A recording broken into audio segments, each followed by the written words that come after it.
Welcome everyone, this is Andres Restart, and tonight we're going to do a little bit of a Q&A, just chatting for maybe about an hour-ish about Nintendo, as we tend to do. But I guess the general kind of focus I'm kind of going into tonight is just kind of having this perspective, or rather, yeah, I mean, I guess I do have this perspective on Switch 2, and I want to talk about that, and it just like 2024 and how amazing it might be for us fans next year, because I think we're in for a pretty big year, and I just kind of want to bounce off some different ideas and possibilities that may or may not happen next year.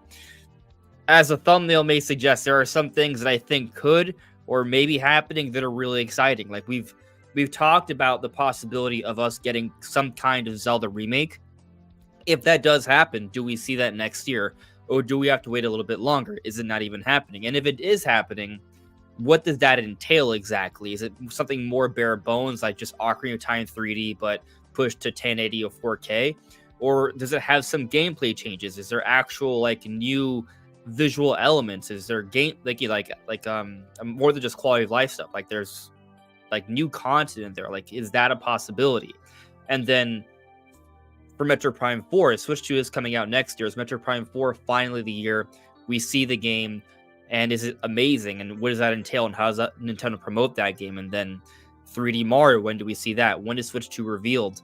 And even, let's say, we could even talk about maybe not even necessarily like Switch 2 things, but like maybe just what could come to Switch that wouldn't be for Switch 2. Like what might that be? Like maybe this Ocarina of Time remake or this Zelda remake idea, maybe that still comes for Switch. We think Metroid Prime 4 is probably coming to Switch because it was announced for Switch and it's still slated for Switch. So there's a lot of different possibilities, and I figured we just talk about them. And obviously we can talk about the things that have been happening lately as well. We got the recent, nominations for the Game Awards. We had the Nintendo financial briefing last week. So there have been some things going on. And I thought it'd be a good time to just kind of, sit back and just hang out with you guys. Nicholas, what about Smash Bros? What about Smash Bros indeed? So it is interesting that you bring that up, because we recently got this kind of update on Bandai Namco's website where they have this studio. I think it's Studio S and Studio 2, something like that is the name. And it's a studio that's already been working on Smash Brothers and Mario Kart and other Nintendo projects for years. But now they've named it and they're hiring more people. And a lot of sites kind of push this as a new studio. And I made a video where I sort of alluded to it being new, although I still made mention that this is still the talent that was working on prior games. But I guess the question is there a bit of a retooling here? And I think there is, but it's hard to say. I mean, they're hiring, so they are literally retooling. But I guess the question is this any different than 6 months ago when the name wasn't announced, where they probably still were hiring? I'm not sure. But it's still cool to see that we have like a named studio for this Bandai Namco developer, like this development studio. I mean, I'm not even speaking English right now.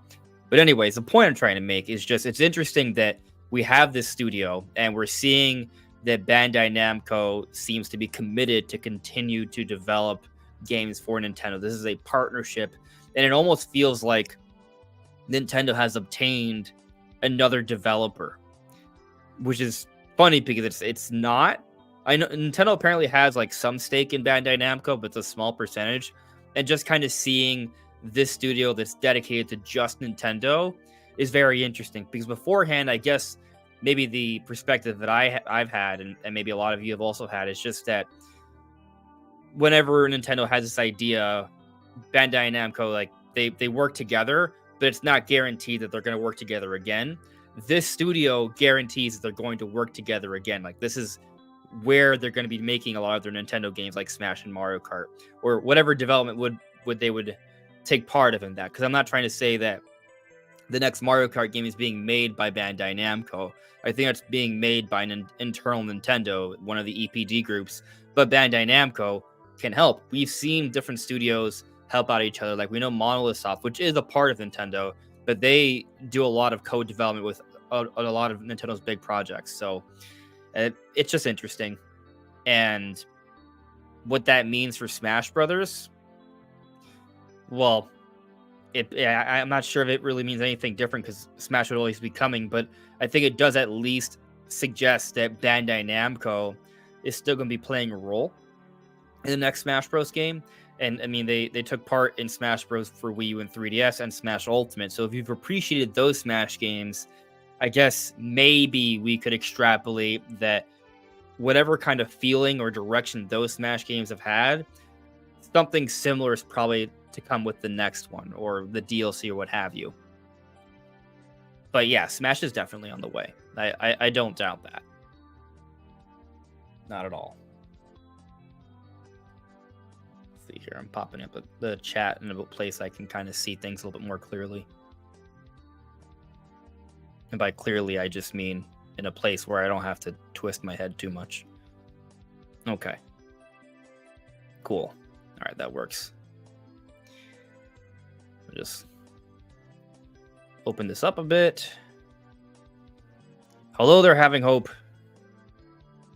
Some random fan. I believe at the end of this year, we will get an announcement of The Legend of Zelda Wind Waker HD and Twilight Princess HD for the Switch.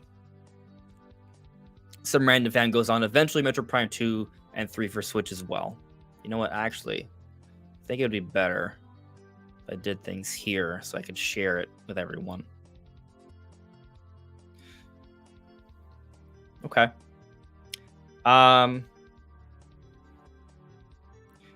So what's interesting is that would be something that could come out this year. Like they can shadow drop that.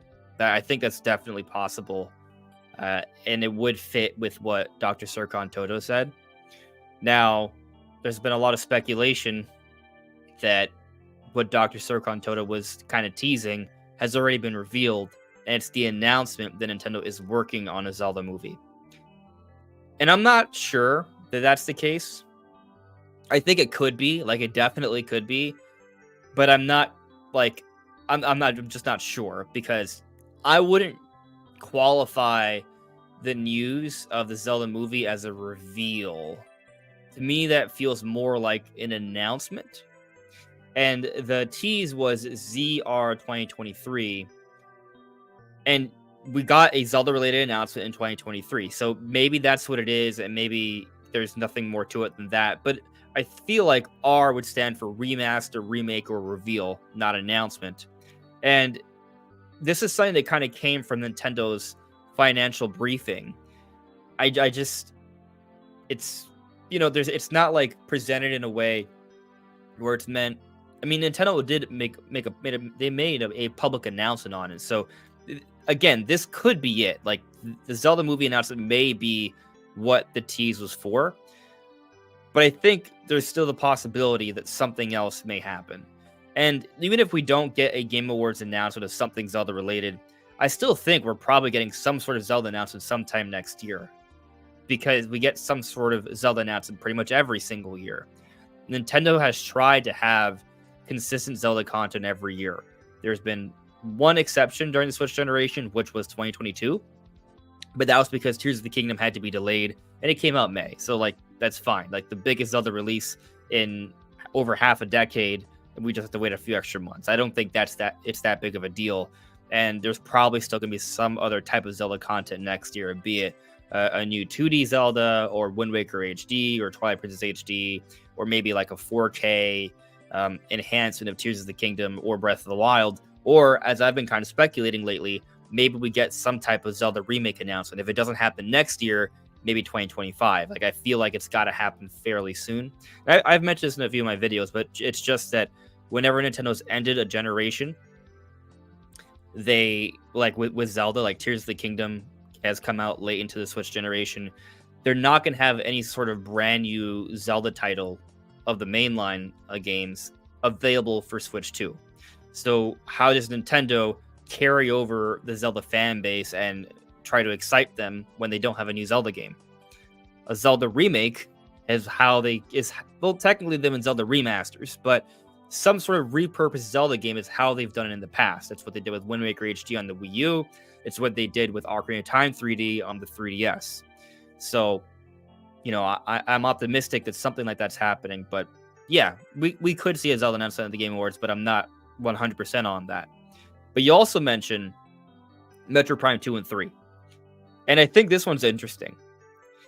It's kind of like, I'm not saying we're going to get Twilight Princess and Wind Waker HD and also Prime 2 and 3 all at the Game Awards. But a couple days, it was yesterday, I put out a video kind of speculating that maybe Metroid Prime 4 could finally be shown off at the Game Awards.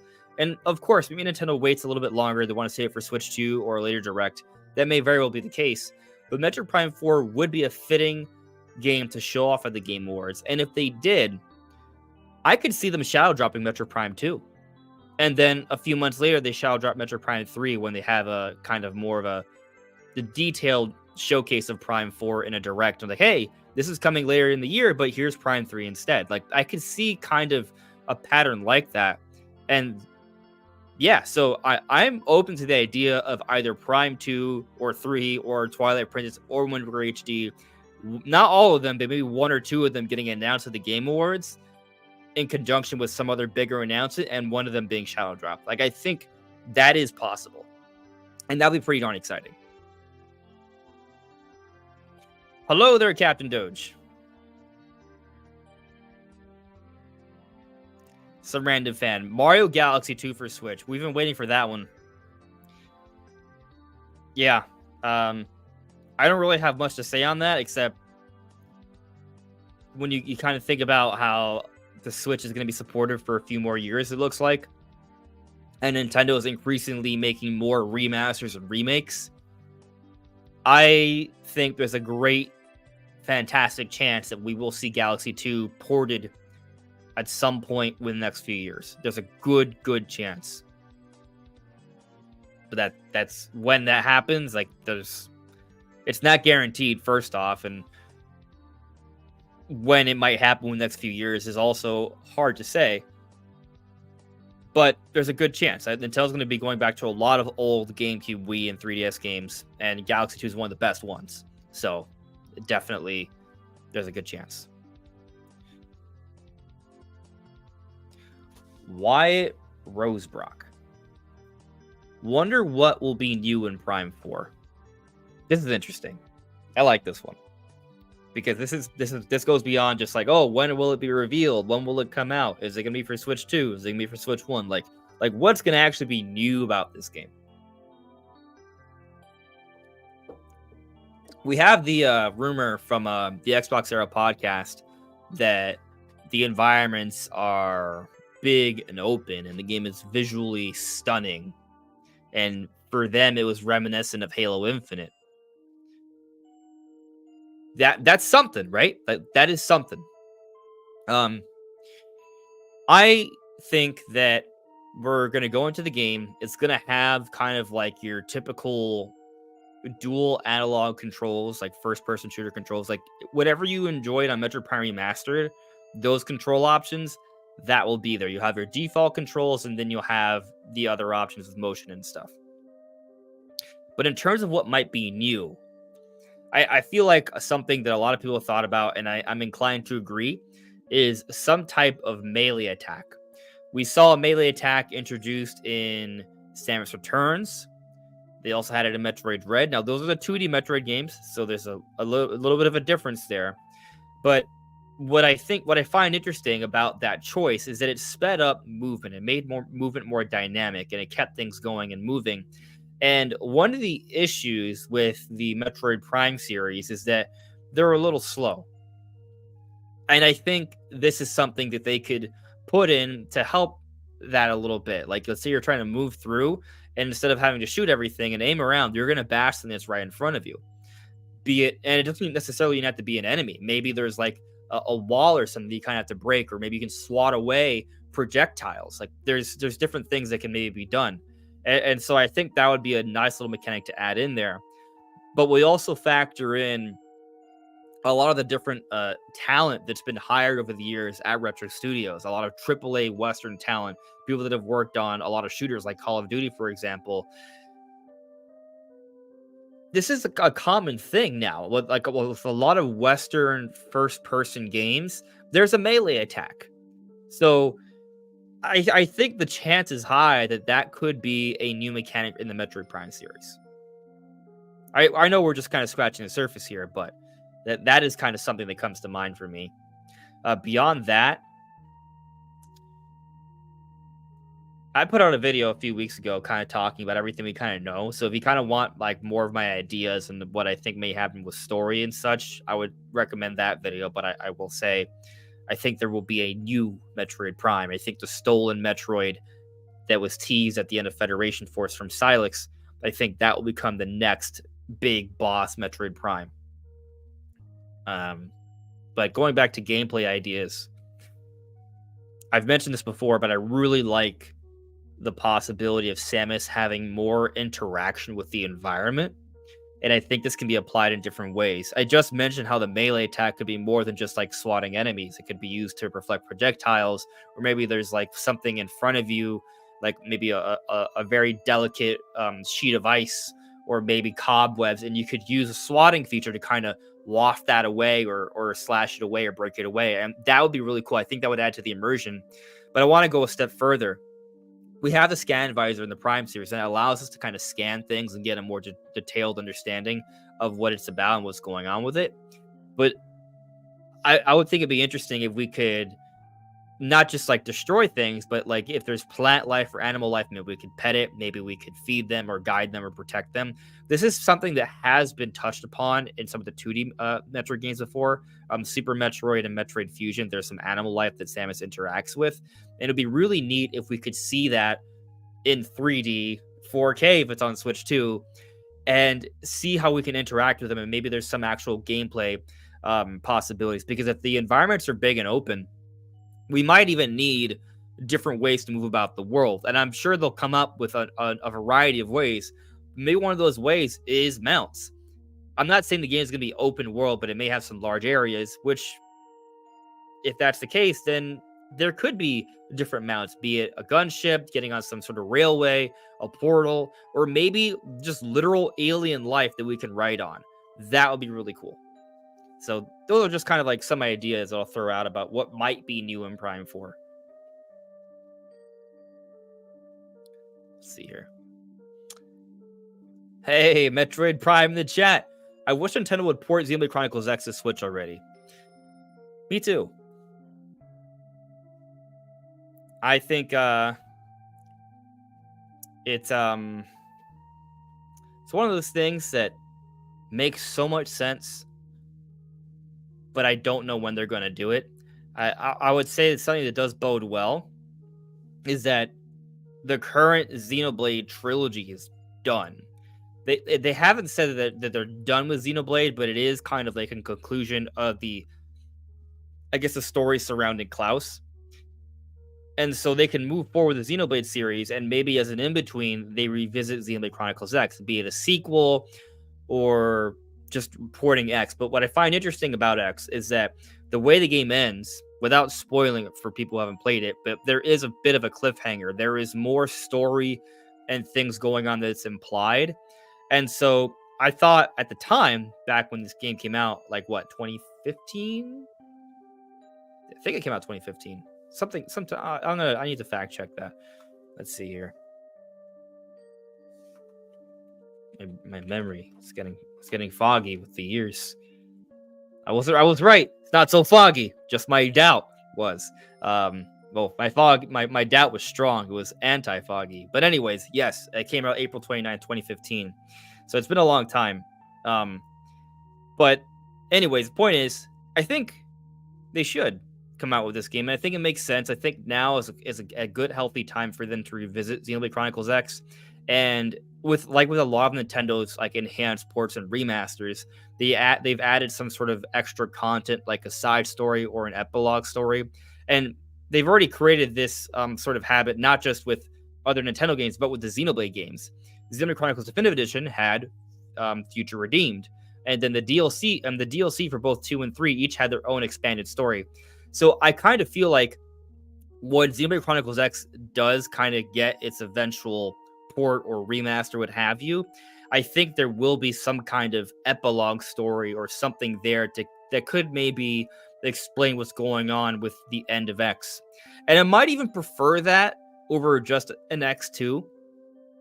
I'm not saying I wouldn't want an X2, I would, but I almost kind of wonder if it's been so long since X that maybe they're not even really thinking about continuing that story. So maybe they should just wrap it up with a really quality extra 30 to 40 hour like epilogue campaign, and then they can just move on to something else. They'll still have the Xenoblade series, but we've kind of speculated on how they might be working on some type of MMO. And I find it interesting in relation to X because I feel like X already was showcasing some MMO like qualities. And I've always been kind of anticipating that they would build on that in some way. So I have an optimism that maybe with the next big brand new Monolith Soft game, not only is it going to be in a big world as they usually are, but maybe we could have a scenario where your party, because the parties are always comprised of a few different people, you control yourself. But if you're playing with friends, they control the other party members. So think about like Xenoblade Chronicles 3, how there's 6 different people, technically, right? That you can control. And you have to swap between them. But imagine a Xenoblade game or just a Monolith Soft game that's similar to other Xenoblade games, but has MMO-like qualities where you jump into a party of 3, 4, 6 people, and everyone controls their own independent character, and you're working together, doing chain attacks and different strategies in tandem. That could be really exciting, and maybe they can offer like team battles and different things, like so you can play other people online and compete against each other. And I'll throw this in, put another wrinkle into this. If you think about Xenoblade Chronicles 2, how they had the blade system and you could swap different blades you could be using, you could still potentially play as one character and still have that option to swap around like different blades or what have you. So you can still have a lot of variety in terms of changing around what you can do on the fly while still having team members that can do their own thing at the same time. I feel like this would be amazing. It could offer a whole other layer to the gameplay in Xenoblade Chronicles, but also might make it maybe a bit easier for people. That makes sense, because I think whenever they're kind of making the Xenoblade games, what happens is there's a lot going on screen, and they kind of have to design the game so you can kind of appreciate all of it. But if you're just in charge of one character, the camera can be a bit more focused on that one character. So if you don't see everyone on screen, it's not that big of a deal. And if they just had some different HUD elements or notifications, or maybe just communication with your team, maybe even with voice chat on Nintendo's new system, wouldn't that be nice? Then those issues of not being able to see everything that's going on aren't as big of a deal anymore. You can just kind of focus on your character. So I think there's a lot of potential there. But anyways, yeah, Xenoblade Chronicles X, Nintendo, please port it. We need it. It's great. Kuro, dude, your studio is looking baller. Thank you. I appreciate that. I saw this chat earlier, and my worrisome brain read this with my peripheral vision and thought you were saying, dude, your audio is looking terrible or something. Like, that's what my brain interpreted. So I'm glad that I saw that the audio is fine, or at least it doesn't seem like it's a problem, and you think the studio is cool instead. So thank you. I appreciate that.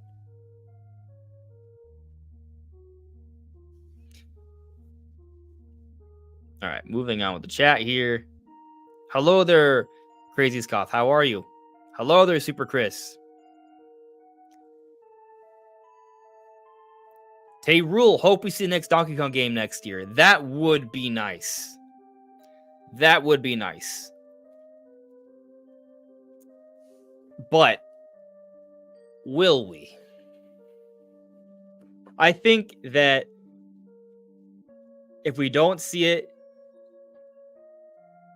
next year, we're going to see it in 2025. I have a hard time believing we're going to wait that long, because we have the Donkey Kong Park expansion opening up soon. So I think that it's got to be fairly soon. So if it's not next year, it's 2025. I believe that. So I think we just got to be patient, but I don't think we're too far off. What? Nishquick Pops, did you see the new Xenoblade trademark? No. You put in the Discord server? I have to open that up. I haven't looked at that in a while. But I'm curious. What's going on? The new Xenoblade trademark. What does this mean? Might mean nothing. There's a good chance it means nothing. Let's see here. Okay.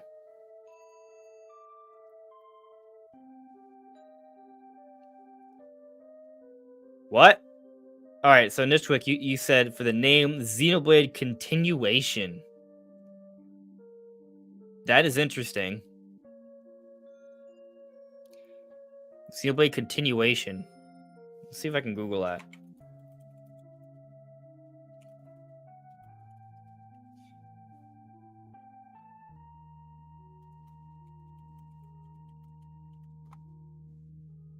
Nintendo registers trademark license for Xenoblade sequel. Right, Nintendo registers trademark for license for Xenoblade sequel in Japan. The application was made last week and received approval today. That was yesterday. One of the best titles of 2022 was okay. This is it's just exposition. A Kyoto-based company filed a trademark application for a Xenoblade sequel in Japan, which has been registered as of today. While it's too early to speculate, all signs point to Nintendo preparing to enter production on a hypothetical Xenoblade Chronicles 4, and it's likely to be a while before we hear more on the matter. Interesting. Yeah, I mean, I might have to do a little bit more digging, but they're not going to stop with Xenoblade. Like, the series is not done.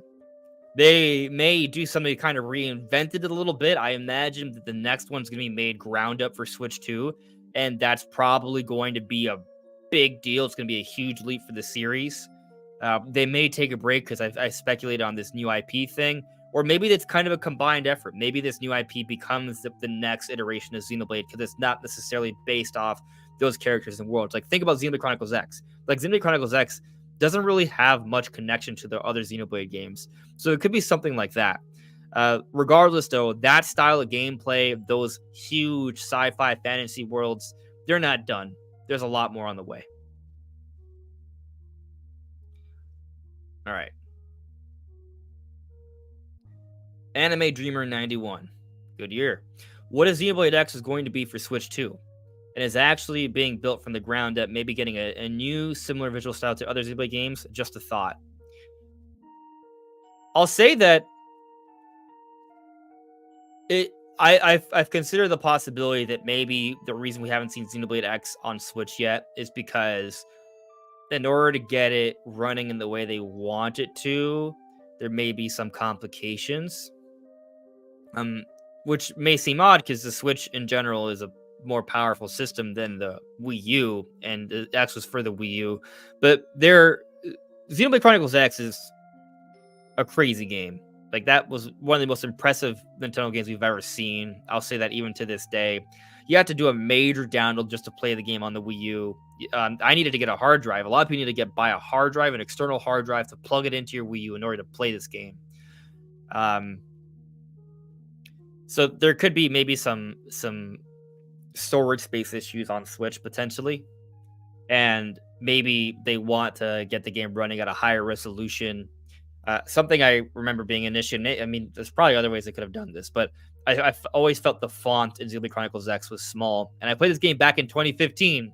So back then, my eyesight wasn't that much of a problem. Now I'm an old man, so maybe my eyesight is arguably a problem, although it's still pretty good. I can read all the text on screen here. I passed all eye tests. I think I still technically have 20/20 vision. But point is, that game had some issues in terms of being able to read the font. So, a higher resolution, cleaning some things up with the font and the UI. They would have to find a way to reintegrate the map system because that was all on the gamepad. And also figuring out how they can fit the game onto a cartridge. There may be some challenges there. And then getting the game into 4K, maybe upping the visuals even more. Like, Xenoblade Chronicles X could be made into a vastly better looking game, even though it's already impressive. So I don't think you're off base for suggesting the idea. I would like to think that they can still find a way to get it on Switch. And I think they should, because if they're going to support Switch for the next couple of years, as I think they will, they're going to want to put out games on Switch that fans will appreciate, but also it can't be brand new titles either. So the kind of games that I think we're going to start to see on Switch as we progress into the Switch 2 generation next year, we assume, or at least fairly soon, there's going to be more remakes and remasters that you can play on Switch 2 that will be made for Switch. And Xenoblade Chronicles X is a prime candidate for that, as is Mario Galaxy 2 that we kind of mentioned earlier. So I rather think that they're just going to focus on the next big Xenoblade title for Switch 2, and maybe as an in-between, Xenoblade Chronicles X comes out on Switch, but maybe there's a slightly prettier version that we can play on Switch 2. I see we have a membership renewal here from Having Hope 5, member for 9 straight months. Thank you for sticking around, Having Hope. Having Hope says, keep up the great work. You have the best content, and I hope you get a ton more subscribers. Thank you. I appreciate that. I will do my best, Having Hope. It's always been a pleasure having you around. So, let's see here. Did I lose my spot in the... Okay, I think we're good. All right, cool. I thought I lost my spot in the comments or the chat. Boris Hoku, Andreas Restart. Were you able to get the Dread Suit Samus Figma figurine? No. But it's not because I didn't try. Is what happened. It just didn't try. Talking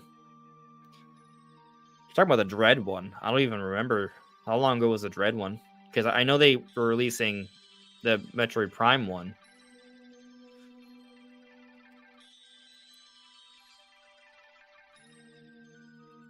I bet it looks amazing. Yeah, it does look amazing. Maybe I should screen share for you guys.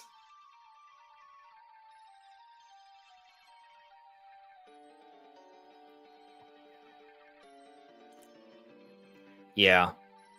It looks so good. That's cool. That's so cool. How much is it?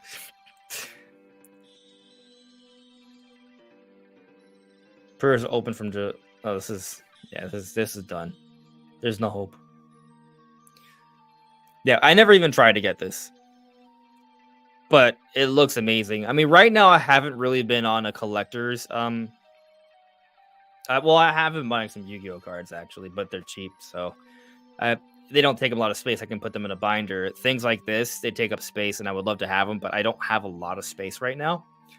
So it's just not... Collecting figurines is just not a great idea for me currently.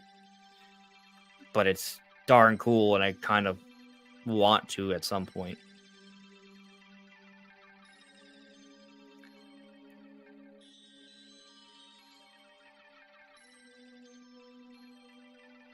Captain Doge.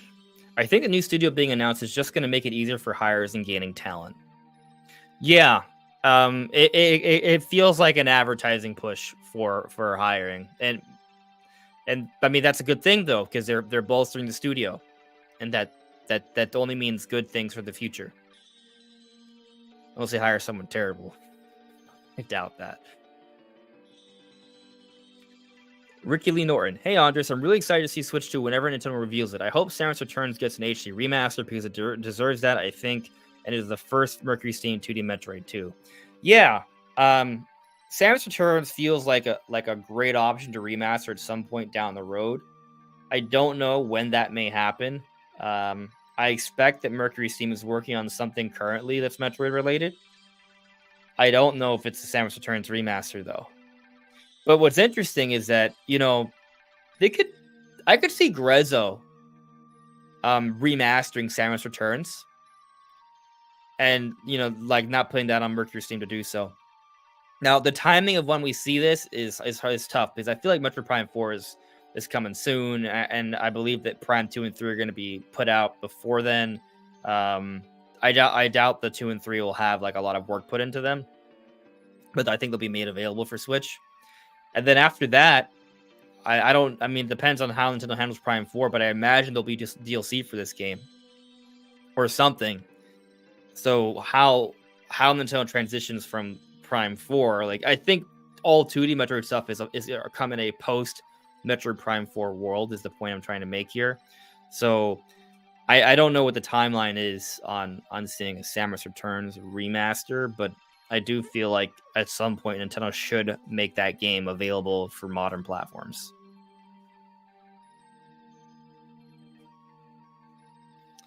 Connor. Hi, Andres. How's it going, man? So I got a question since we got a remastered version of Miitopia on the Switch. Do you think they'll do the same thing by remastering Tomodachi Life on Switch? That's a good question. It's a little tough for me because I'm not a huge fan of either game, but I'm not. That's just not my cup of tea. That's it. I'm not speaking any ill of the game. I'm curious how Miitopia on Switch sold.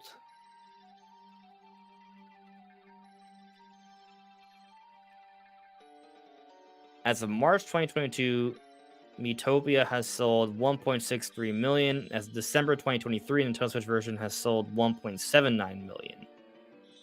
Well, that's what Wikipedia is telling me. It's probably true. I mean, this is probably correct. There is a citation here, actually. I could check that citation.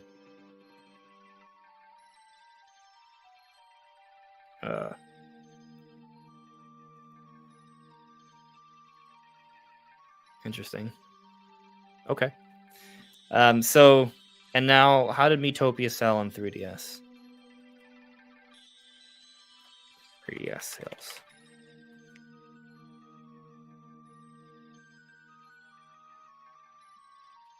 All right, I'm on the list of the best-selling 3DS games. Control F. Miitopia at 1.22 million. So Miitopia on Switch did perform better, the remaster, which is interesting. How did Tamagotchi Life do? Tamagotchi Life did it really well. 6.72 million. Wow. Well, there was a bundle, but people bought that bundle. It is based off. I'm remembering this now. It's got the Mii's in it. I mean, so did Miitopia. I don't see why they wouldn't. I feel like this is something that makes a lot of sense to do. You know, it's got sales potential. If Miitopia outperformed the 3DS version, then Tamagotchi Life, you know, you would think maybe also does so, depending on timing. So I feel like it does make sense for it to happen. I don't know when, but I bet at this. Well, you know, this is something. It's pretty late to Switch's life cycle, though. They probably would want it to have like an evergreen status. I could see it as a Switch 2 title. I don't know. It depends. It gets tricky. Like I think it makes sense for them to do it, but now I'm questioning: will it be a Switch 2 exclusive, or will it still be on Switch? And the timing is questionable. But I definitely think, you know, just looking at the sales and how the Grezza remaster was successful with Miitopia, that they should revisit this at some point. It's just a question of when and where.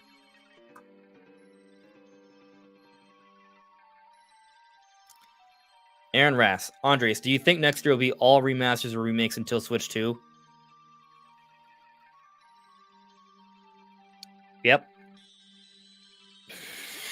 Pretty much. I think there could be one more new game that is announced that's being published by Nintendo before Switch 2 comes out. But I think it's going to be mostly remakes and remasters. I mean, you look at what we know so far. We have January, another Code 2 Memories remaster. Mario vs. Donkey Kong, Game Boy Advance remake. March, Princess Peach Showtime's a new game. And that's kind of the games we know about that are slated from Nintendo. But we, in terms like that have like a set release time. But we know Luigi's Mansion 2 is coming out summer. That's a remaster. And then Thousand Year Door, a remake. We don't know when that's coming out, but we're assuming sometime after Luigi's Mansion 2, so maybe late summer, early fall. So like that's 80% remakes and remasters. And I think Thousand Year Door might even release in the Switch 2 window. So it's tough. I think there's going to be a lot of remakes and remasters on Switch moving forward. I don't think it's going to slow down. I think it's going to increase. So I would expect. I would say expect more, but there could still be, like, I would say at least one more new title that comes out for Switch.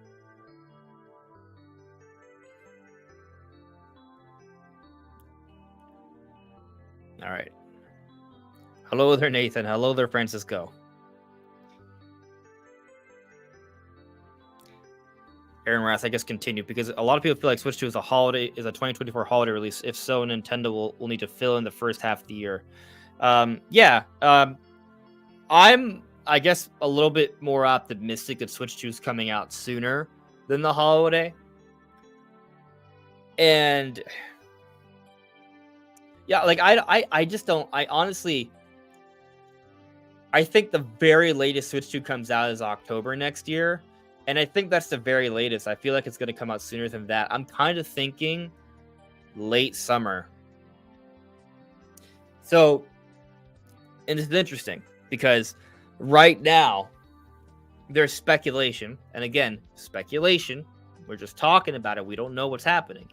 But there's speculation that the March month of next year, because remember from the Gamescom rumors and reports, there was some talk about something happening in March. The speculation seems to be further honing in on March, and this is what I've been kind of picking as like that reveal month, like most of the time. Of course, I've had the optimism maybe we see it this year, but never really like the most likely outcome. So if the system is revealed in March, which I'm kind of thinking it will be, I think that positions them to have the system out sometime in the summer. Because you look at Switch, right? It was revealed October 20th of 2016, and it came out March 3rd. So the second half of October, the beginning of March, like let's call that 2 weeks. So then you have November, December, January, February, 2 weeks. So you have about a 4.5 month window between reveal and release. So if the reveal of Switch 2 happens in March and they follow a similar pattern, say it happens mid-March, the reveal, then maybe that puts us, okay, so you got April, May, June, July. So maybe that puts us at the end of July or the beginning of September, or I mean August actually. And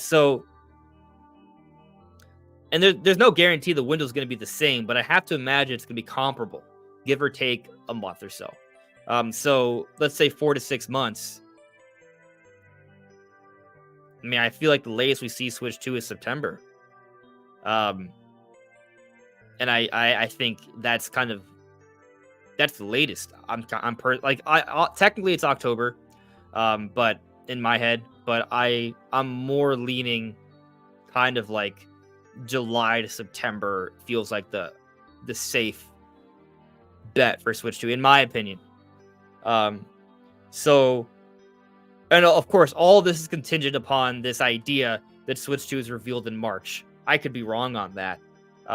But it feels like a good time. That's the end of the fiscal year. There's been these rumors and speculations. And I also just have this really hard time seeing Nintendo not talk about Switch 2 until the June period. I don't think we get to June and Nintendo's not talking about Switch 2, because that's when they have their showcase of games that come out for the rest of the year. So I feel good about the March timing, but of course, that's just my opinion. Anyway, with that all said, I think that Nintendo won't need that many new games in between now and then if they're releasing Switch 2, say, like July or August, right? I think one new game and another remaster would plug in those gaps, because we just need a game for maybe April and May. Yeah. So one more new game, one more remaster there, and that can kind of hold us over. Let me also remind everyone that we do have a side order from Splatoon 3. I believe that's coming out sometime next year. So with that DLC is extensive, that may be something that they put in for a particular month, and it may be a little bit of a slow period for Nintendo, even though they still have some sort of release every single month of the year.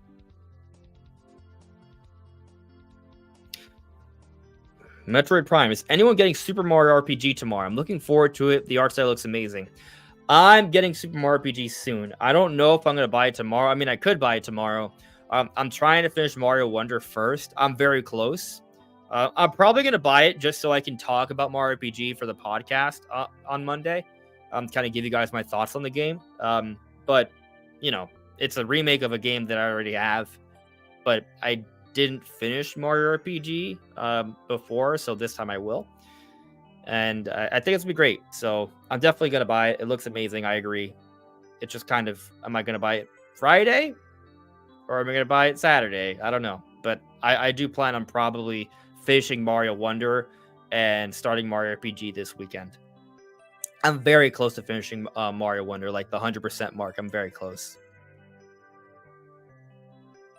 Maybe I'll even try and do a stream where I 100% Mario Wonder before we start Mario RPG. Netflix Pops. Andres. X in the visual style of the number entries would ruin the vibe of X, in my opinion. I don't know if that's what you're talking about, though. Well, you know, some people have thought about that. I think the game would probably just get visual enhancements. So I feel like, you know, if they were to put on Switch 2, you give it, you know, you put it in 4K, you clean up the high resolution, clean up the textures, and put in ray tracing. You do that, the game's gonna look really good. Maybe even run it at 60 frames per second. I think that on Switch 2, from what we've heard, that'd be very possible. Some random fan. Is there anything coming up like a new Nintendo Direct? So we have the Game Awards that's happening in December. We may get a Nintendo announcement or two there, but lately the announcements have been a little bit more low key. So maybe we shouldn't be prepared for an exciting announcement. I'm holding out some optimism, but I think maybe don't go into the Game Awards expecting the biggest, best thing ever, and be surprised if something amazing does show up there. That said, after the Game Awards, I mean, it's Nintendo Direct watch.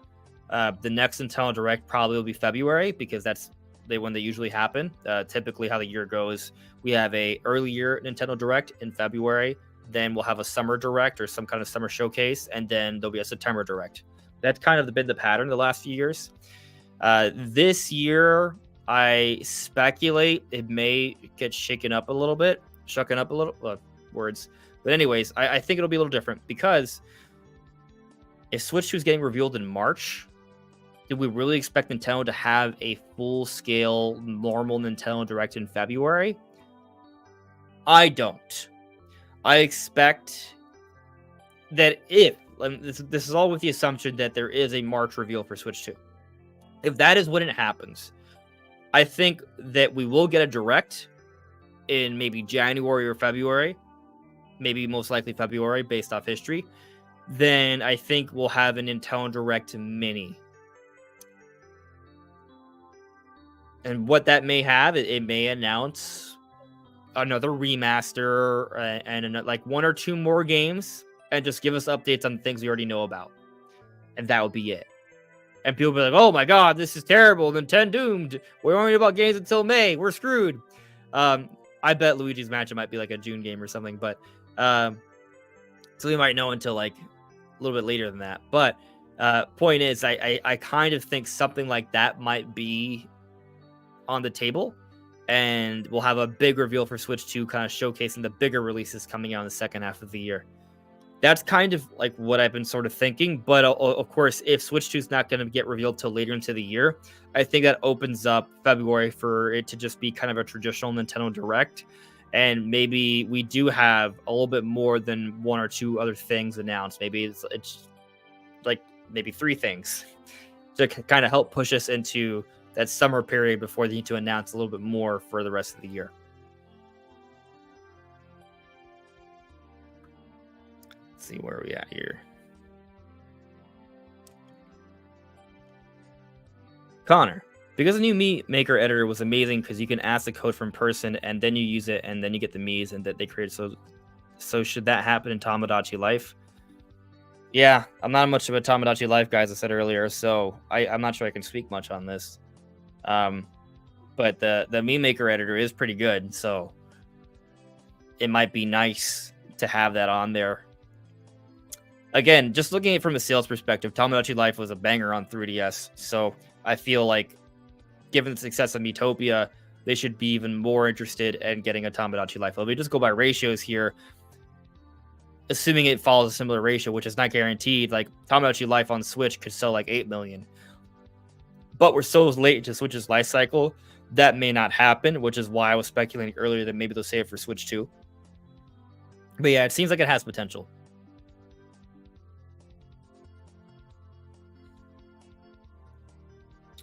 I see here that Nate Squega has renewed their membership and has been a member for 22 straight months and says, appreciate you, dude. I appreciate you, Nate. Thank you very much, buddy. Thank you. It's been good having you around all this time. All right, so where were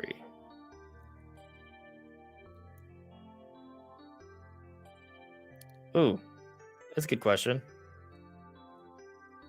Andre, will Switch 2 be better spec-wise compared to Steam Deck?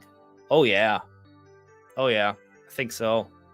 I think the Switch 2 is going to be... It's going to be better. Yeah, like, I think Switch 2, like, from everything we've heard, it's going to be a beast. I don't know the exact... I mean, actually...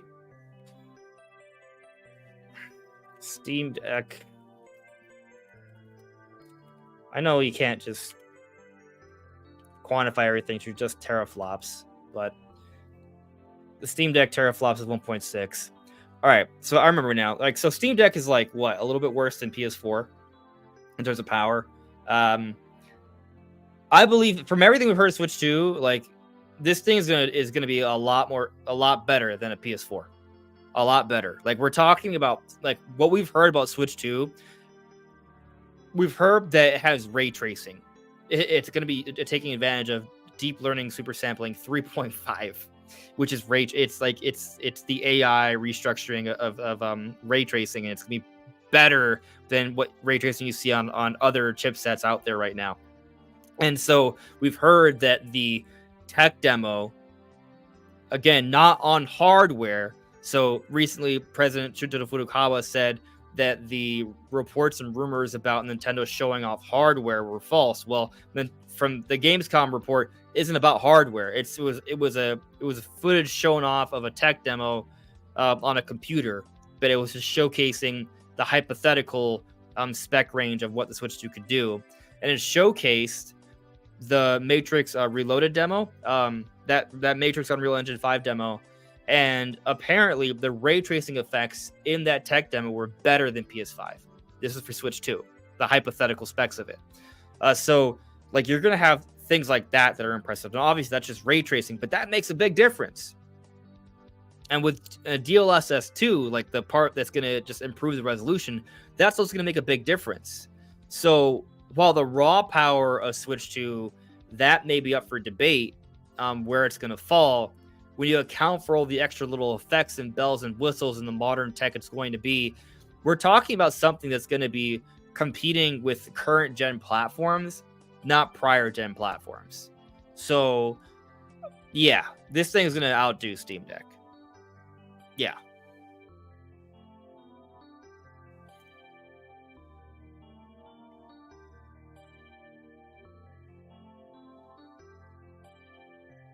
Let's see here. Boom Mini with the super chat. Thank you for the super chat, Boom Mini. Boom Mini says, thank you for keeping us updated on things. Thank you for appreciating that. I do what I can. I know I don't talk about like every single little piece of Nintendo news, I tend to focus on the things I enjoy, but I still try and mention the different things during, like, the podcast and live streams. And if there is some contextual things going on, I try to bring that up in other videos. But thank you. I appreciate it.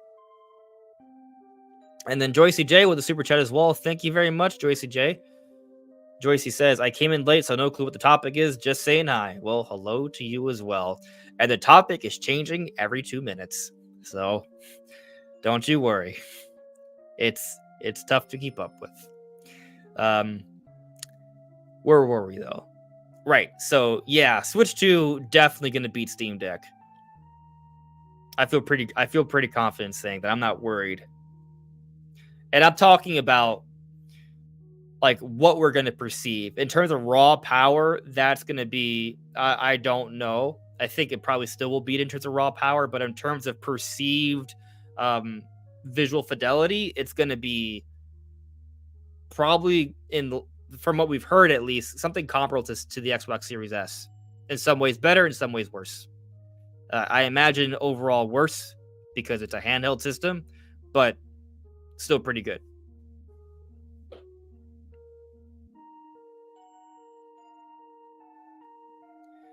Netweed09. You could say Prime 4's absence at the September Direct basically confirms Switch 2 is coming out late next year. If not, a 2025 Switch 2 would mean. What would be the holiday 2024 title be and no reveal? So are you suggesting that because Prime 4 hasn't been shown, that this seems to suggest that we're not going to get Switch 2 until the end of 2024 and possibly 2025? And what you're asking is, if this is the case, what would be the holiday 2024 title? All right, so I'll entertain this idea. I don't necessarily agree that the absence of Prime 4 in the September Direct tells us that it's not, that it's far off. Because you look at the reveal of Metroid Dread, that was in June, it came out in October. They can have a quick turnaround with this. I mean, think about this. Like, if Prime 4 is shown off in March of next year, and it comes out like July, August, or September alongside Switch 2, like that's a healthy window. That's totally doable. But maybe, we don't know when it's actually going to happen, though, right? So let's entertain the idea. I suggested that Switch 2 doesn't come out until sometime 2025.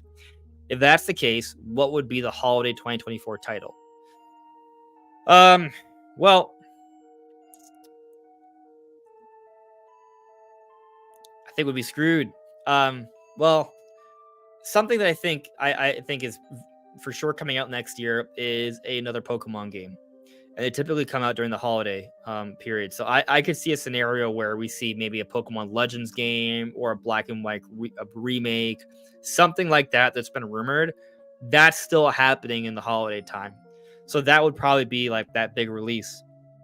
And so then how would Nintendo fill up the year if there wasn't a Switch 2 coming out next year? Well, I think for sure Wind Waker and Twilight Princess HD, they come out. Metroid Prime 2 and 3, they come out. Maybe Nintendo ports Xenoblade Chronicles X. Like, it'll be Port City. And I'm not talking about F-Zero, although there is rumors of the F-Zero GX remaster. I think that would probably come out next year too. Although I have anticipation that this might be something that they'll actually push on Switch 2 as well. So that's kind of what I think. I think if they don't have Switch 2 next year, it's going to be a little bit of a subpar year for them. I think that Nintendo's already made it clear that they are transitioning their development efforts. I've talked about already how their ratio of remasters and remakes is leaning in the direction of more remasters and remakes. It was already the case this year. Next year, from what we know, it's 80%. Now that can change with a few announcements, but even Nintendo announces 2 new games, the ratio is still leaning in remasters and remakes, which doesn't really happen. So I think from that perspective alone, it already kind of really strong suggests that Switch 2 is probably happening fairly soon. But also, they haven't announced DLC for Tears of the Kingdom. They haven't announced DLC for Pikmin 4. They haven't announced DLC for Mario Wonder. And that can change. But Tears of the Kingdom has been reconfirmed multiple times to not be getting DLC. And typically DLC is announced early on when a game comes out. And it hasn't happened yet for the other 2 big Nintendo games. So I'm kind of thinking Nintendo's pulling away from DLC as well, because they are just focusing more and more of their efforts on the next generation. Maybe they revisit those games with a graphics patch and some DLC once Switch 2 is around to kind of give them more life, but they're not going to do it now until then. So I put out the video today just going over the sales numbers and what Nintendo said in their Q&A. Like, they said that they can't, they just don't think that Switch can increase its sales trajectory. They've basically told us that it's going to continue to go downwards, and if it goes downwards for a fourth year in a row, well, that's going to be downward trending sales for 4 years in a row. You don't do that without having some sort of fallback or like forward thinking plan. So I'm definitely on 2024 train. I don't think 2025 is happening, but if it is the case, Pokemon would be the holiday title, more remasters and remakes. Maybe that's when they squeeze in like the new Donkey Kong game or something. I think there could be like one exciting new Nintendo title, and that would be pretty much it. Maybe even Metroid Prime 4 isn't a cross-gen title in that case, but I don't think that's what is going to happen. So, yeah, I'm not worried.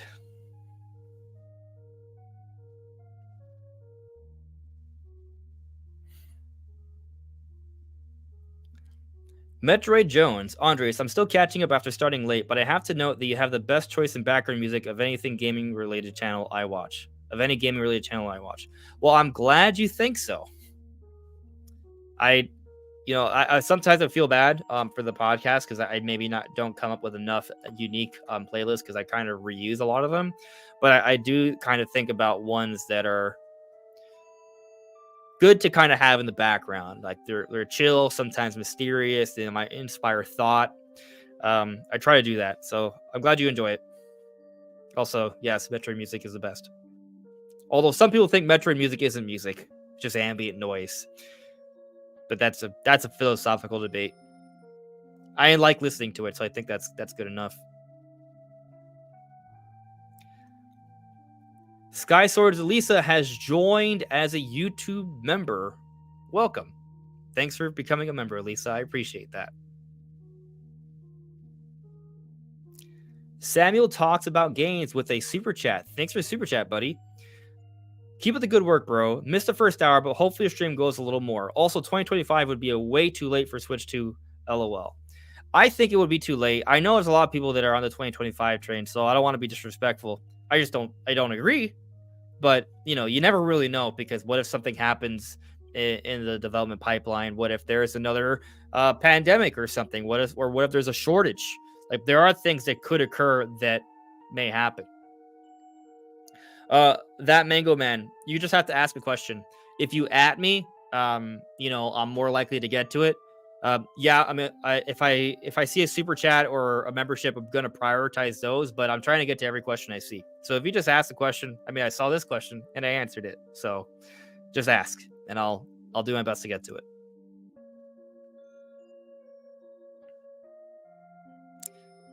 All right, so let's see here.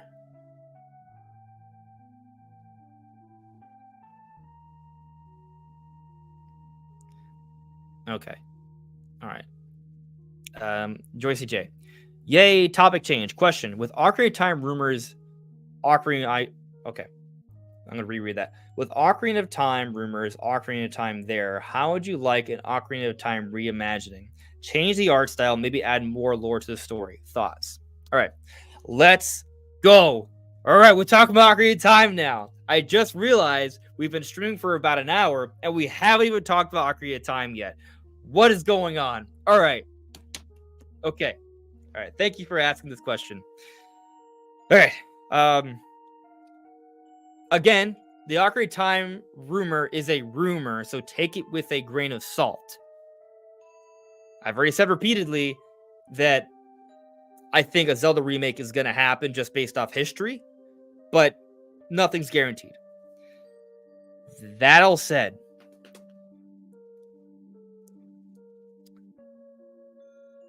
when Nintendo inevitably revisits another Zelda game, because I don't think they're going to stop, that we have an entire history of Zelda revisiting Zelda games, right? I think we're at a point where you can't just remaster it anymore. They've already done that. Ocarina of Time 3D is a apparently by the book remaster. has a lot of new nice visual elements. They kind of fuse the Master Quest mode and they mirrored the world, and that's fantastic. There's some nice quality of life updates there. But if they were to go back to this, and just for the record, the amount of time between the initial Ocarina of Time release and Ocarina of Time 3D, we've already passed that since Ocarina of Time 3D. Ocarina or close. Ocarina of Time came out in 1998. Ocarina of Time 3D came out in 2011, and that was 13 years. And now we're in 2023. It's been 12 years, so we're close. We're close. Point is, there's been a healthy amount of time, and I think there's been so much time that, yeah, I think it does warrant something more significant. I think they can't get away with doing a 4K upscale. That won't work. So now, I mean, if they do a thing where they're just kind of doing 4K basic upscales for a lot of like older games, then sure. But if they're going to do like the Zelda kind of repurposing game and they choose Ocarina of Time, it's going to be more than just a 4K upscale. Could it be in the vein of a reimagining? This is kind of where it gets tricky for me, because my perspective on a Zelda remake is that it would be something that is done to help bridge the gap between Tears of the Kingdom and the next major Zelda. And by saying that, I am implying that the main Zelda team is working on the next major Zelda, and they can't really devote too much resources to another project. So when we start talking about Ocarina of Time being reimagined, I feel like it's a little bit of a slippery slope and putting too much demand on whatever team is going to redo this. That said, Nintendo might be able to find another team that could do a pretty good job. And I don't know to what extent they would rework things, but I have to say that it would be more than what they did with Ocarina of Time 3D. I think from a visual perspective, it will look amazing. I mean, think about this. Metroid Prime Remastered technically is a remaster, but that level of visual enhancement is kind of what I would anticipate for this, and arguably more, because I think this would be something on Switch too. Maybe there's still a Switch version with something like that, not to mention that the GameCube had better visuals than the N64 and still better than the 3DS, pretty much. So yeah, the jump from Ocarina of Time to Ocarina of Time 3D, not as much as the jump from Metroid Prime to Metroid Prime Remastered. So I think that when they do this, the visual jump is going to be something significant, and that alone is going to be very exciting. But I do kind of feel that maybe there should be some changes, and I'm not quite sure exactly what they'll do. But, in some of the discussions I've had with Brandon, he's brought up some good ideas. Make it open world. But when we say open world, not in maybe the way you're thinking. Like, don't remake it like Breath of the Wild, but maybe it's redone in the sense where there are no loading screens. Like, the tunnels you go through, you just walk through. It's streamlined. And maybe they do kind of redo the environments a little bit. They scale up a little bit, so it feels like a more natural world with a newer kind of visual aesthetics. So I could kind of see something like that, right? Like, they're not totally rebuilding everything. Like, they are rebuilding it because it's a remake, but like done in a way where it's still kind of made to represent the original, but just in a way that feels more natural. And so the world may be technically a little bit bigger and it may be more streamlined. So that's kind of what I could see. And in terms of the art style, I don't think they would like change the art style dramatically. Like, they would make it like cell shaded or something like that. However, I think there is something to kind of be said about what happens when you modernize an art style, because when you modernize an art style, it does change to some extent. Like, you look at some of the concept art for Ocarina of Time and you look at what it actually amounted to. Those are two different things. And I can kind of see a scenario where they may redo Ocarina of Time and some people may not like what they do with it, because it kind of comes down to what you made of the initial art style, right? So like, when I played Ocarina of Time as a kid, to me the game felt kind of realistic, if that makes sense. Even though it's not, like, objectively look at it, it's not, but a lot about it kind of felt realistic to me. So if they were to go back to Ocarina of Time and they were to kind of try and repurpose that art style but for modern day visuals, it might come off as very different because their intent I don't even think was for realism. It was something more. I have to go back and check it in interviews. I'm sure they had a specific direction, but just I'm just basing this off the art style. Like it would be a little bit more animated. So I think they could have like a very magical fairy like feel, if that makes sense. I feel like that's a lot of what they were kind of going for. I will add though that we go back to Link's Awakening remake. They add a new visual style, so maybe they do kind of go at it from like they definitively go into it with a new art style. But I think the art style will be something that will be kind of it will resemble the game, and it will kind of remind you of the game. It'll give off some of the feel that a lot of us got from Ocarina of Time back in the day, but of course, from modern day standards, that would be a dramatic difference. And so outside of like, some art style changes and modernizing the visuals and maybe opening up the world just a little bit and reducing and limiting load times and stuff. I mean, I would love it if they would add a few more side quests to kind of fill up the environment a little bit more. We still got to retain Master Quest. That's still got to be there. Maybe spruce up the combat a little bit. And you mentioned kind of like the possibility of like some lore implications. My initial theory on the kind of the timing of everything on Tears of the Kingdom is that the flashbacks do take place before Ocarina of Time. Why else have Kotaka and Koemi? And you could just say it's a reference, like maybe it is. But I kind of like the idea that I kind of like the idea of just taking them literally, where King Rara and Queen Sonia are the beginning of Hyrule, and if that is the case, there's some other possibilities there. Like maybe it could be the beginning and not be the beginning. Like if you want to believe in like a cycle where after a certain amount of time passes, everything's destroyed and rebuilt anew. So there's always going to be kind of an Ocarina of Time within the cycle. So there's some room for interpretation of what may or may not be going on with the timeline. But point is, I feel like they could definitely do something that could imply like a Zonai history in this Ocarina of Time remake, and also maybe do something that might speak more to the fact that there were 3 different timelines, that division that happens in Ocarina of Time.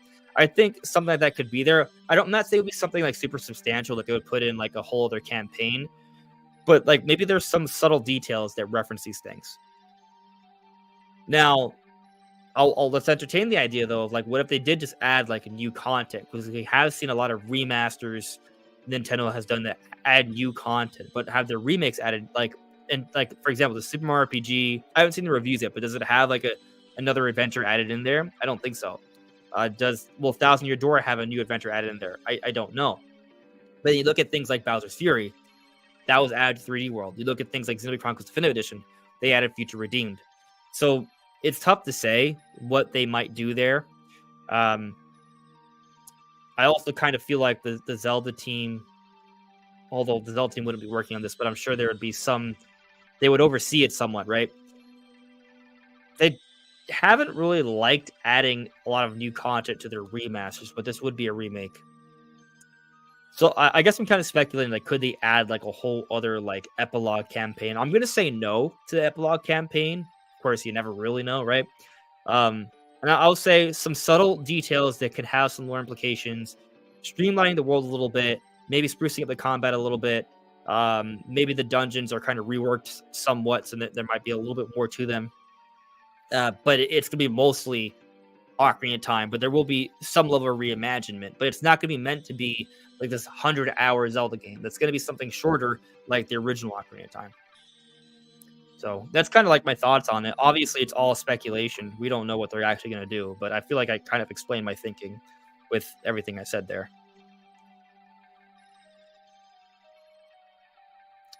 So looking through. Okay, we got another super chat here from Sky Swords Lisa. Thank you for the super chat, Elisa. Love your content. Keep it up. P.S. Alyssa, not Elisa. Got it. If I'm still wrong, feel free to let me know. Joy CJ with a super chat as well. Thank you. Picture it. Ocarina of Time reimagined. Wii U tech demographics and additional lore added to the Gossip Stones. I would flip 7 tables. 1 for each stage. And then I would do 7 laps. Because I'd be extremely excited. That would be cool. I'm all for it. All for it.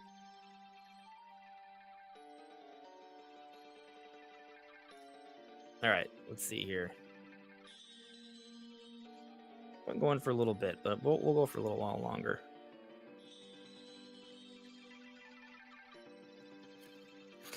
Johnny Hernandez. What if Nintendo keeps selling us a third same Nintendo Switch OLED model in 2024? They might. But there also will be a Switch 2, so you can make your pick. That's what I think.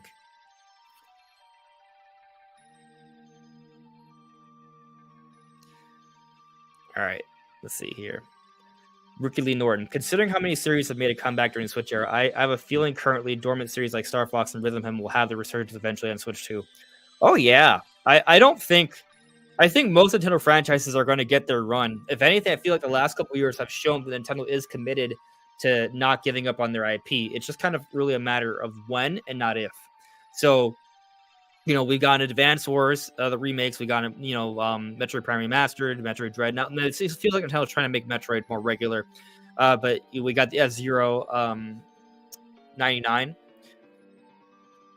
WarioWare's been sticking around for a while. That hasn't been dead. But I do think that Nintendo will go back to some others. They're not done. Kid Icarus, I think we're going to see that. Star Fox, Nintendo won't give up on Star Fox. Donkey Kong's going to make its comeback. Rhythm Heaven, I think Rhythm Heaven has a nice potential to be a solid release in the future.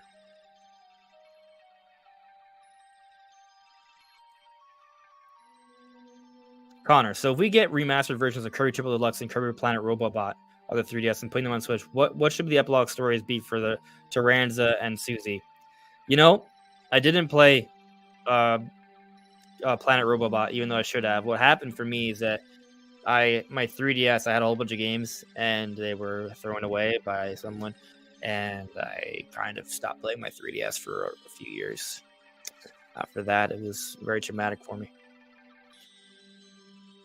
So sorry, I can't really speak on that, but I mean, I want to go back to Robobot, so I hope they do remaster that one. Let's see here.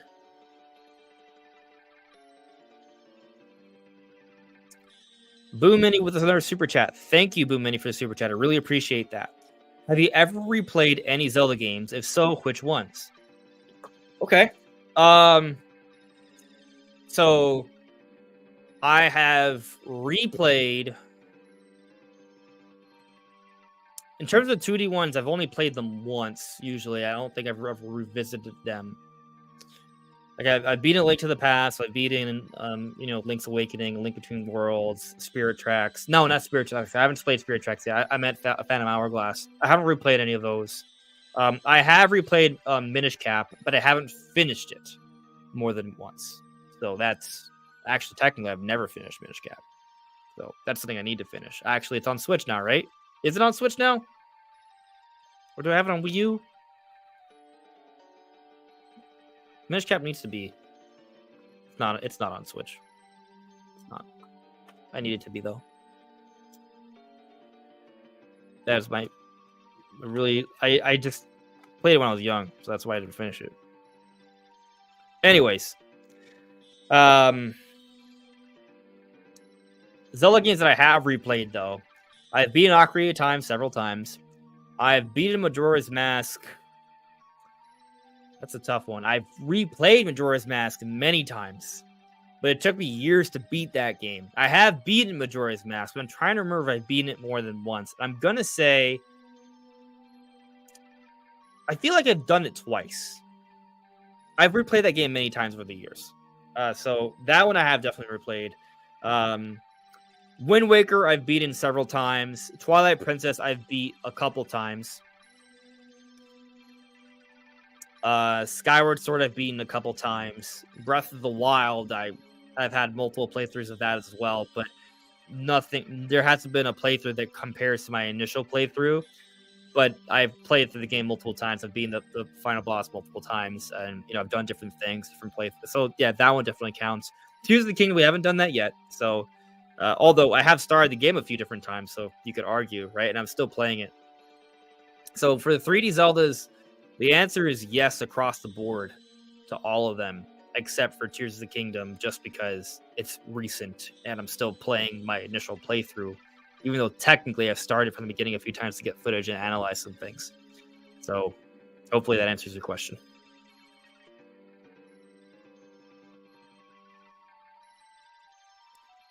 Let's see here. The chat key's moving, so it's hard for me to kind of keep up. But I'm trying to like get almost everything.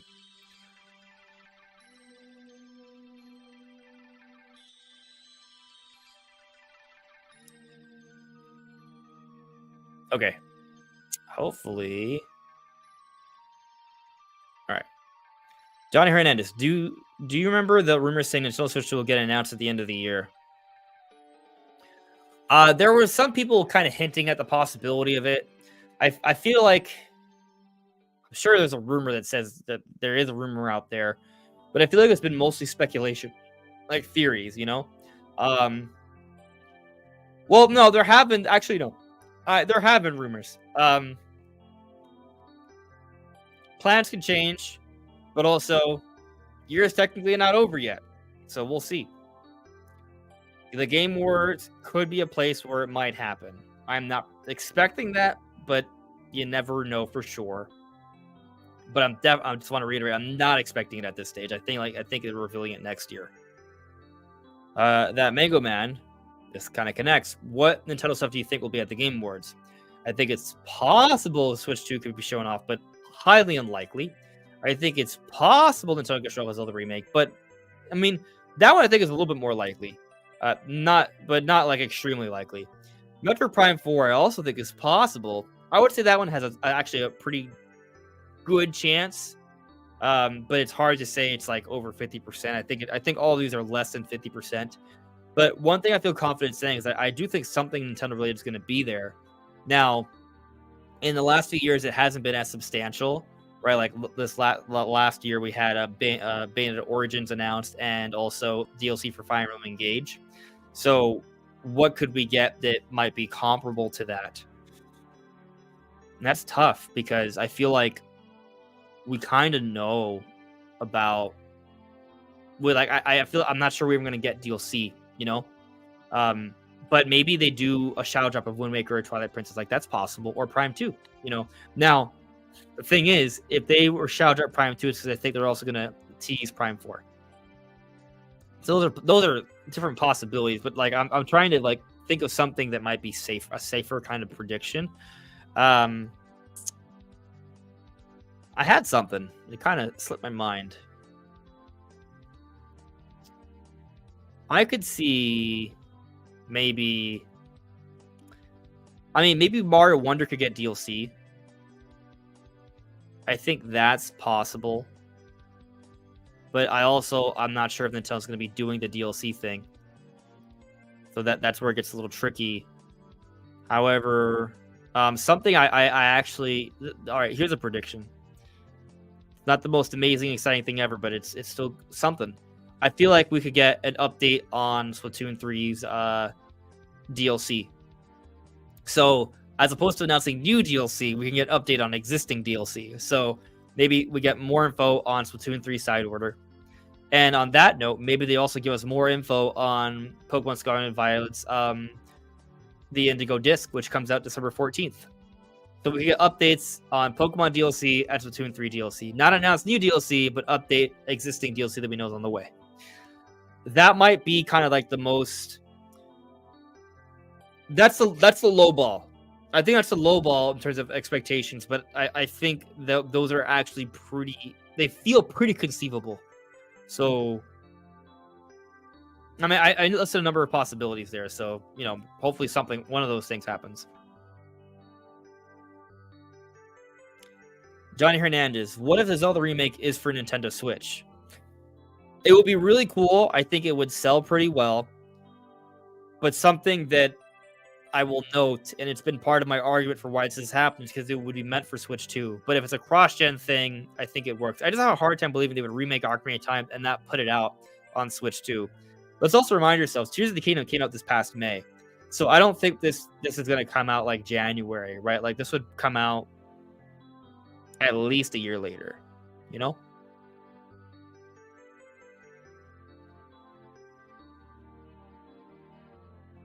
Probably more. Super Chris. Yes, I do plan on getting some more RPG. I'm just not sure I'm getting it tomorrow or Saturday. It just depends on when I'm going to play it. Although I might download it so that I just have it ready. I just want to finish Mario Wonder first, and I know I'm close. All right. Let's see here.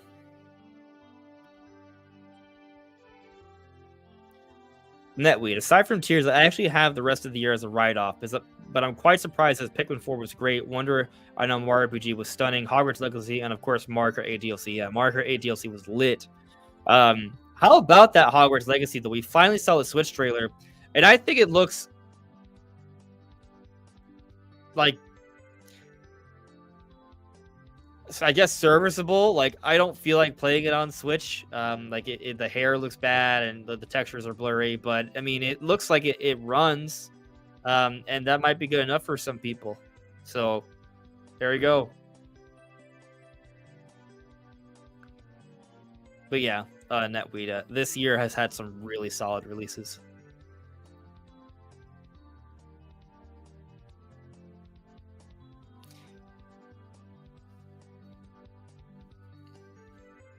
Sky Sword Alyssa. Ocarina of Time came out the year I was born, and it is so nostalgic for me. I played it so many times. The music is one of the best out of all games. Seeing it remade would be amazing. That's an interesting point, actually. Like, having the music maybe be reorchestrated would be really cool. I would love to see modernized versions of the Ocarina of Time music, because I agree, it's some of the best in music. And I have a lot of nostalgia for the game as well. It was my favorite game ever before Breath of the Wild, and it's still up there.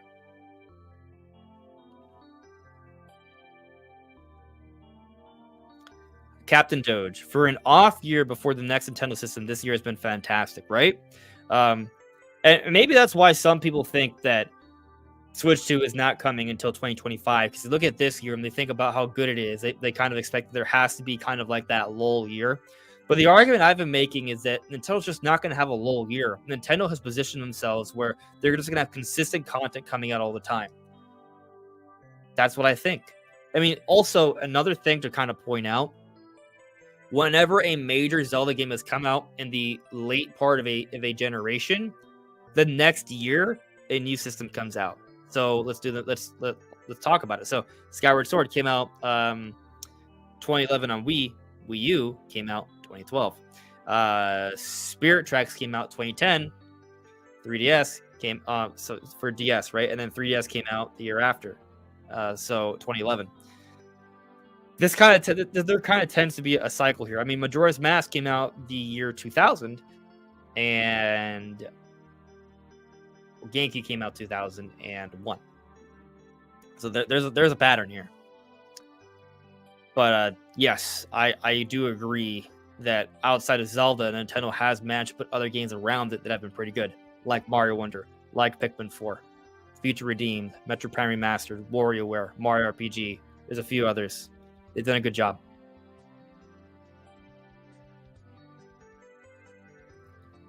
Seahawks 24 rule. Andres, how are you? I'm okay. Thank you for asking. When do you think we hear about or see the new Monolith IP? I think that would happen for Switch 2.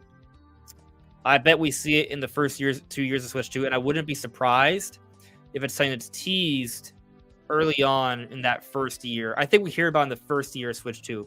Because even if it's not a part of like the initial lineup, I can see it. First off, I could see it as a 2025 release, but I feel like, you know, in general, when we see the beginnings of generations, especially even for actually, I have Switch in mind here. They like to announce things ahead of time, like they did it for Metroid Prime 4 and Bayonetta 3. So I think there'll be some high-profile projects they will announce to let us know there are games coming. So I think there's a great chance that we hear about it next year. But I predict that it'll actually be out or something from Monolith Soft will be out by 2025.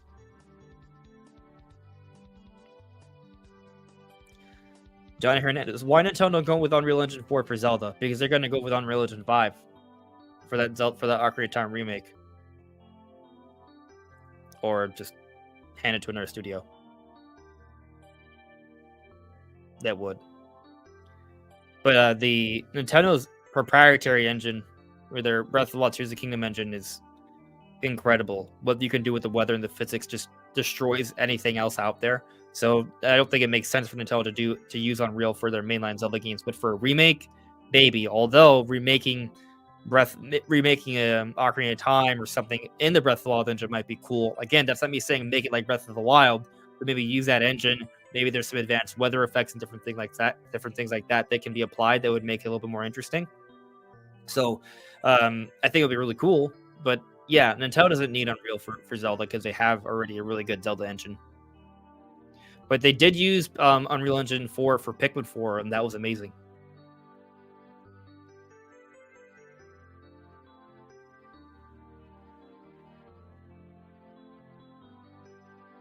Captain Doge says it would be because it would be hard to optimize. I mean, that may be the case. They don't need it.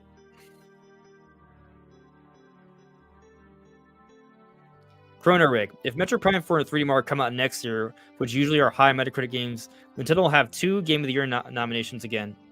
Maybe 3 if we see the Ocarina of Time remake, but maybe that comes out 2025.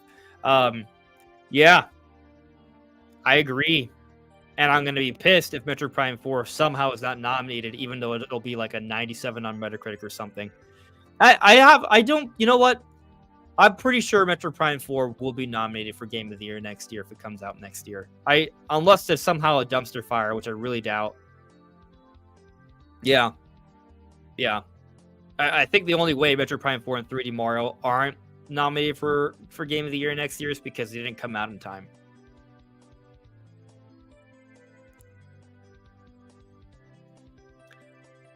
Ricky Lee Norton.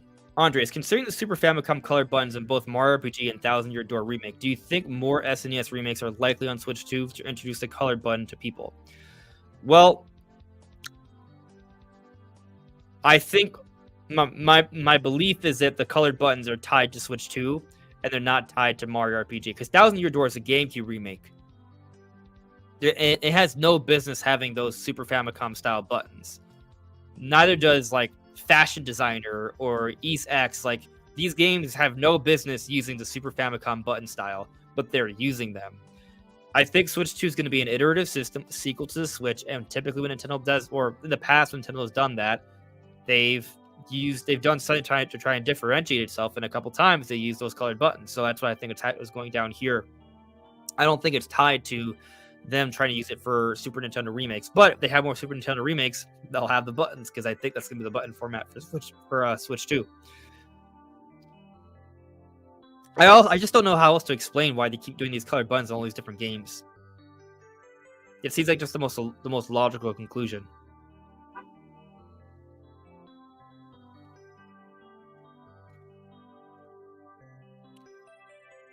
So I'm gonna be wrapping up the stream here, guys. I'm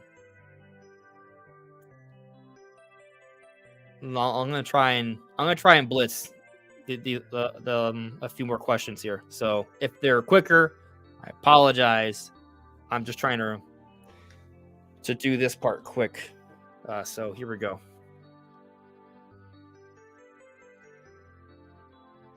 Netweed. Maybe I'm odd though. Ocarina of Time is my favorite game. I do want Twilight Princess to get a proper remake more.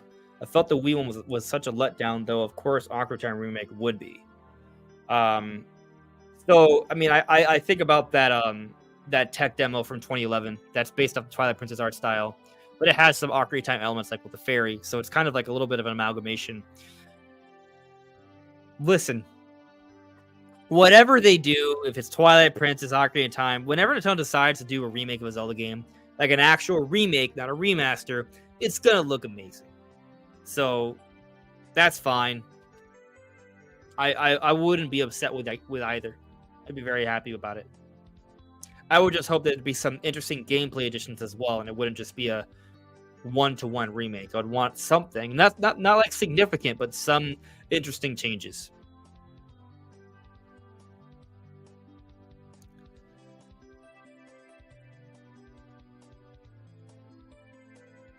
Captain Doge, they should have like a Nintendo submission page, right? You were saying it would be neat if we could like just send them our ideas. There's been a lot of ideas I feel like we discussed on the live streams before that actually have a map have we've seen in games, and it might just be that because like they make sense and they come up with an idea that makes sense as well, and it just kind of coincides. But sometimes I wonder if like sometimes game developers see some ideas on social media or YouTube or whatever, and like, oh, that's a really cool idea. Let's see if we can maybe try it out. And some of those ideas maybe sometimes materialize. I don't know, but I know that they do pay attention to fans and they take feedback. So I think there's something to that. But of course, I'm not saying that they steal ideas. I'm just saying that everyone is talking about ideas all the time, like as a society, right? Like we all rub off each other somewhat. So even though we may not realize it, sometimes someone is inspiring us in some way, subconsciously. I'm looking at my brother. And what's interesting, I knew he was here because I heard his car beep, but he shows up and it's still creepy. And what's creepier is that if you guys are paying attention to the music, this is the creepy Meridian music from Super Metroid. So I am intimidated by my brother.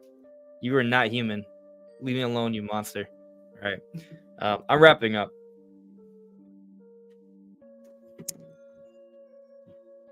All right. J2 Blue Wonder with a super chat. Thank you for the super chat. I could see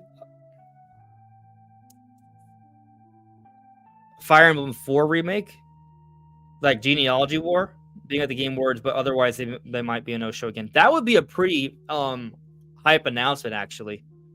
I'd be okay with that. And that would be a new announcement. That would be big. That is something that's overlooked. Like that's coming from that rumor is coming from a good source. So there's a good chance that comes out next year. And when you think about it, we still have you're right, the Genealogy War remake, the F-Zero GX remaster. Like we think about some of these things that we know about they're supposed to happen alongside Metroid Prime 2 and 3, Wind Waker HD, Twilight Princess HD. Like there are some projects Nintendo's apparently sitting on, and they're also sort of remaster remake. And we already have a whole bunch of them for next year. So it just kind of makes me wonder, are they just going to fill up the year with that? Or are they going to kind of space these out as content for Switch while they move on to Switch 2? These are things I kind of have in mind.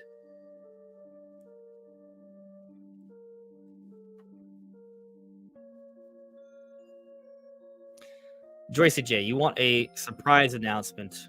Anything new? Yeah, me too. That would be nice. Sky Swords Alyssa. I will scream if they shall drop Twilight Princess and or Wind Waker, and I will be buying them that day. I am not big on digital, but I want to replay so bad, and I'm scared I'll replay them, then they'll drop it. So what's interesting to me is that I got Wind Waker. I had Wind Waker HD already, but I got Twilight Princess HD on my Wii U not too long ago, earlier this year, and I replayed both. So I'm not even sure if I personally will download will get them again, unless there's something about them that's kind of compels me to do so. Like if they're just basically straight rips from the Wii U version, I'm not sure I'll do it. But I'm still gonna be happy that it's there because I know a lot of people are waiting for them. It would be better to have them in portable mode. Totally, I totally see that. Maybe they'll be in 4K. Only time will tell.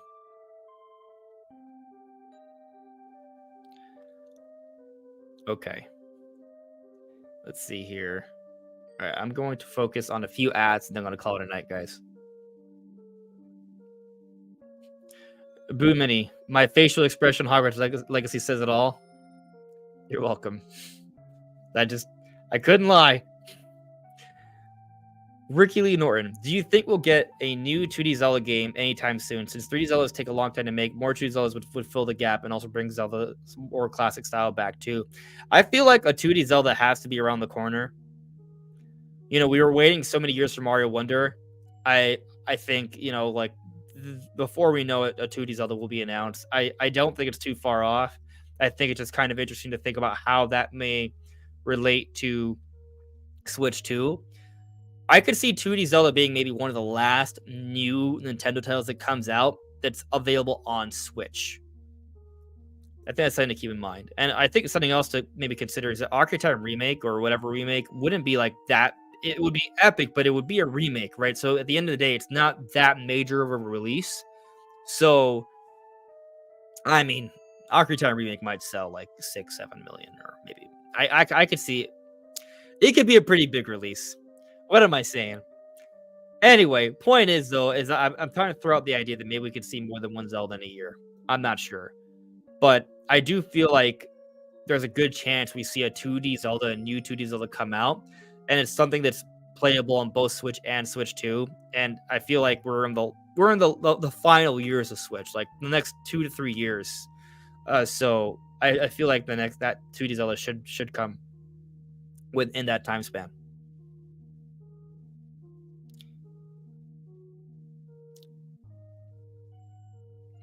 Uh, Wink Demand 07. Do you agree GTA 4 and 5 coming to the Switch 2? I agree GTA 6 coming to the Switch 2. I think Switch 2 is going to get a lot of multi-platform games. I think that's going to be the big selling point. A bit of one of them. That's what I think. I'm not sure about 4 and 5. Maybe those get ported to Switch and by extension Switch 2. Well, what was the Grand Theft Auto? There was a Grand Theft Auto collection, right? That came out. I didn't play it. I heard it was a mess. Also, I'm not much of a Grand Theft Auto guy. It was Vice City, San Andreas, or what was it? I'm looking it up. It was a trilogy. Which ones? What did it include? I want to say Vice City and San Andreas were there. It was probably the older Grand Theft Auto. Oh, I have to age verify. Come on.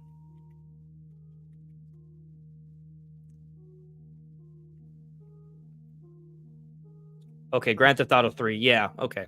Yeah, so I could see a scenario. I could see 4 and 5 maybe coming to Switch. Yeah, I could see that. But 6, I think, is coming to Switch too. Weak Demand, thank you for clarifying those 3, Vice City and San Andreas. Joy CJ, you get surveys from Nintendo. That is true. They do have the surveys. So Nintendo sometimes reaches out for our ideas, officially speaking. All right, last chat. Taker with the super chat here. Thank you for this super chat. This is the final comment I'm reading tonight. Taker 610. I can't see Metroid Prime 4 being revealed until Switch 2 is revealed. I just think they're going to want to push the Switch 2 version, so maybe February Direct. I mean, I'm not saying you're wrong. I mean, I think that's a healthy perspective. And I'm not saying I disagree. I might agree with that. But you know what I do here? I consider possibilities, right? I don't just talk about things I think are going to happen. I talk about things I think might happen or may not happen if there's something to the idea. So I think on one hand, it makes sense to think that Nintendo's saving Metroid Prime 4 to kind of really build it up, market alongside Switch 2. But on the other, I also think it makes sense for Nintendo to maybe show off Metroid Prime 4 a little bit before Switch 2. And that's why in the video I put out yesterday, I kind of talked about this idea that maybe they could tease Metroid Prime 4 at the Game Awards. A teaser, a short teaser. It's something that excites us. It looks cool, but it's not like straight gameplay. It's kind of like maybe like the initial Tears of the Kingdom trailer, which was just called Secret of Breath of the Wild. With the green swirl, they can tell that we were exploring underground. They found Ganondorf. I kind of feel like something like that could happen. And what's neat about maybe teasing Metroid Prime 4 at the Game Awards, it wouldn't be telling us about Switch 2, but it would be hyping us up for Switch 2 without mentioning Switch 2, if that makes sense. So if they show off a really cool looking kind of, I don't want to say CGI, but let's say very optimal, I guess, render of Metro Prime 4 that's kind of showing like maybe some cinematic scenes or there's pseudo gameplay, kind of like what we saw for that initial Tears of the Kingdom trailer. It could look amazing. It could get people excited. It'll get people talking, not just about Metroid Prime 4, but also about this likely cross-gen title for Switch 2. And then when they finally do the big teaser, the big reveal for Switch 2, it's a part of that promotional trailer. Think about this. Breath of the Wild was the big launch title for Switch. But we knew about Breath of the Wild as just a Wii U title for a few months. It was showcased. It had the big blowout at that E3 2016 event. It was the only game Nintendo had that it was one of their best E3s ever because Breath of the Wild was amazing. But then later that year, they put out the teaser trailer for Switch. Breath of the Wild was a part of that. They used it to heavily market the system, but it wasn't the initial showcase of the game. They could do something similar for Metroid Prime 4. So I don't think it's 100% in stone that Metroid Prime 4 won't be shown off until Switch 2.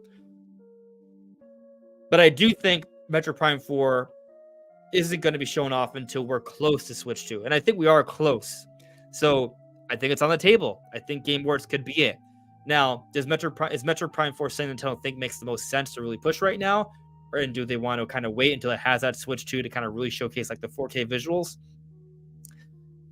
That's up for debate. And only time will really tell. But we'll see.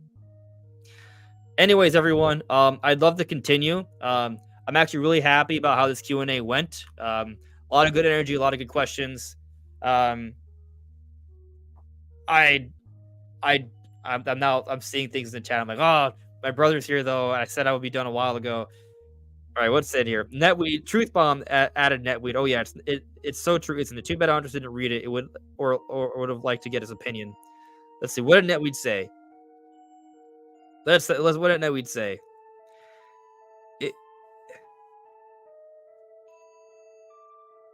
But yeah, it's also telling as Hogwarts would have been a major seller for Switch 2. So interesting. Nintendo have more money than we might think.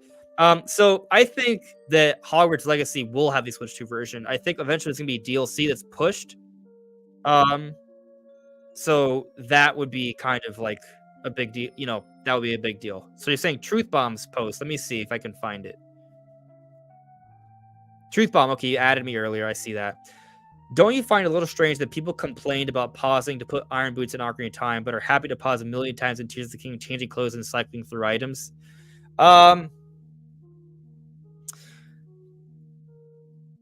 Well, the Iron Boots thing was a back and forth thing, and it wasn't fun. And also, Iron Boots wasn't like a fast thing, right? You can pick arms and change very quick. That said, there are people that do complain about that. So, the criticism does exist. I don't think it's... I do kind of like wonder, like, maybe if let's say 10 years from now, when there's or 15 years from now, if there's a Tears of the Kingdom remake, they kind of go back to the game and they rethink how they handle things a little bit. That may happen.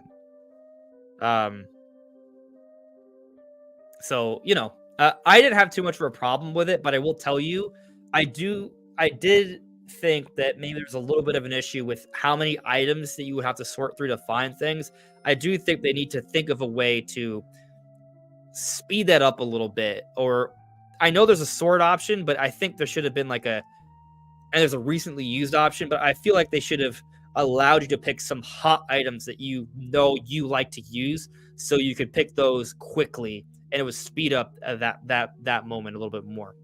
So I think there's truth in what you're saying, Truth Bomb. Hey, it works with the name, but also I still think the Iron Boots thing was a bigger problem back then. But of course, old game, you can forgive those little things. Anyways, I do gotta go, guys. Thank you everyone for coming by. I really appreciate it.